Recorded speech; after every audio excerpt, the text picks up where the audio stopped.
Aujourd'hui nous allons parler d'un avion de chasse si avancé qu'il redéfinit les règles de l'aviation militaire. Bienvenue dans le monde du Sukhoi Su-57. Le Su-57, également connu sous le nom de code OTAN, Felon, est un avion de combat polyvalent furtif de 5e génération. Développé par Sukhoi, cet avion a effectué son premier vol le 29 janvier 2010, marquant le début d'une nouvelle ère pour l'aviation russe. Avec une mise en service officielle le 25 décembre 2020, le Su-57 est désormais un pilier des forces aériennes russes. Ce bijou technologique coûte environ 50 millions de dollars par unité, un investissement colossal pour une puissance militaire.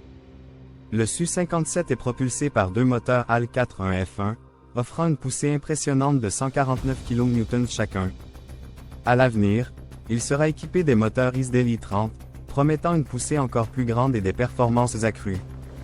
Avec une envergure de 14 mètres et une longueur de près de 20 mètres, le Su-57 est une bête imposante dans le ciel. Il peut atteindre une vitesse maximale de 2600 km/h, soit Mach 2,45, le rendant extrêmement rapide et agile. Son plafond opérationnel est de 20 000 mètres, lui permettant de dominer les cieux à des altitudes vertigineuses. Le Su-57 est équipé d'un radar SH-121 AESA, offrant une détection et un suivi des cibles de haute précision. Il dispose également de radars bande L dans les ailes, augmentant ses capacités de détection et de furtivité. L'avion est armé d'un canon GSH-31 de 30 mm et peut transporter une variété de missiles air-air et air-sol. Avec ses soutes internes et externes, le Su-57 peut emporter une charge utile considérable, y compris des armes nucléaires. Le Su-57 est conçu pour être furtif, utilisant des matériaux composites pour réduire sa signature radar et infrarouge. Cependant, ses tuyères à poussée vectorielle, bien que très maniables, compromettent quelque peu sa furtivité. Le développement du Su-57 a été marqué par des défis techniques, notamment des problèmes de fiabilité des moteurs HAL-4-1F1. Malgré ces défis, le Su-57 a continué à évoluer, avec des prototypes et des versions améliorées testées régulièrement.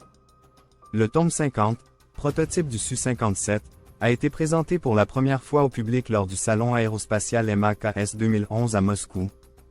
Le programme a connu des retards et des incidents, mais la détermination de Sukhoi a permis de surmonter ces obstacles. En 2018, l'Inde s'est retirée du projet de coopération FGFA, laissant la Russie poursuivre seule le développement du Su-57.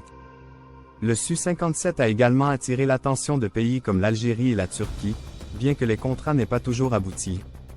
En 2022, le Su-57M modernisé a effectué son premier vol, intégrant de nouveaux systèmes et une intelligence artificielle. Le Su-57 a été impliqué dans des opérations militaires, y compris la guerre en Ukraine, où il a été revendiqué comme abattu. Le Su-57 est également apparu dans la culture populaire, notamment dans le film Top Gun, Maverick et plusieurs jeux vidéo. Avec plus de 300 vols d'essai effectués, le Su-57 continue de démontrer ses capacités et son potentiel sur le champ de bataille. Le Su-57 est un symbole de la puissance aérienne russe, combinant technologie de pointe et capacité de combat polyvalente. Malgré les défis, le Su-57 représente l'avenir de l'aviation militaire russe, prêt à affronter les menaces du XXIe siècle. Le développement du Su-57 a été un long voyage, marqué par des innovations, des défis et des triomphes. Avec des commandes en cours et des améliorations continues, le Su-57 est destiné à jouer un rôle clé dans les forces aériennes mondiales. Le Su-57 est plus qu'un avion de chasse, c'est une déclaration de la capacité technologique et militaire de la Russie. Restez à l'écoute pour découvrir comment les avions de 5e catégorie redéfinissent les limites de l'aviation militaire. Merci d'avoir regardé cette vidéo. Si vous l'avez appréciée, abonnez-vous et activez la cloche pour ne manquer aucun de nos prochains sujets.